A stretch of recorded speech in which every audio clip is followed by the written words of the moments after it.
Hammaga salom bolalar.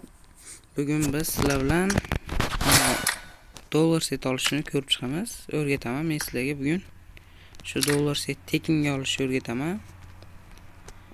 Unga mana bunaqa kristalli kerak bo'ladi. Sizlarda qizil bo'ladi. Bu kristal buni region almashtirib full set qilib olsaga bo'ladi. Bu hozir tekinga berilyapti. Mana bu yerdan.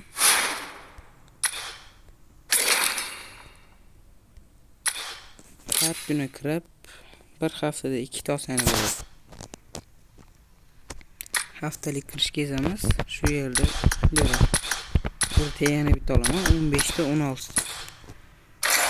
Bolalar buning uchun biz Play Marketga kiramiz va Quark VPN deb yozamiz. Keyin mana birinchida chiqib turgan Speedy Quark VPN chiqadi. Shuni yuklab olamiz. Ochish yozamiz. Undan keyin kiradi.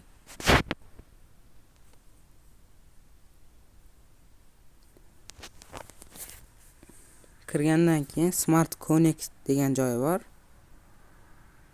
Mana bu yerdan biz United States topamiz, keyin VPN dan chiqarib beradi hozir. Pin yaxshilarini, xullas Las Vegasga keyin bosamiz.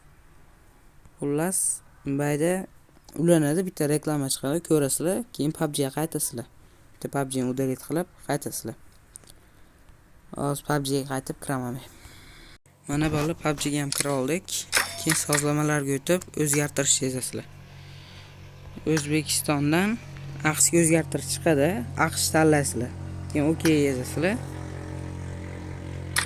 Keyin tadbirlar haftalik kirish ko'rsani qizil kristal ko'k oqga o'zgargan bo'ladi. Shuni qilib olasizlar. Bir haftada 2 tadan hozir ko'ramiz. Yig'ish kerak bo'ladi, endi vaqt kerak unga ham. Polni yig'ib olasizlar. Men birinchi mana nimasini oldim, shimini. No 100 ga ham sotib olsa bo'ladi. 22 tasi 770 ga bo'ladi. Undan yiqqan yaxshi mana. Ustini olguncha.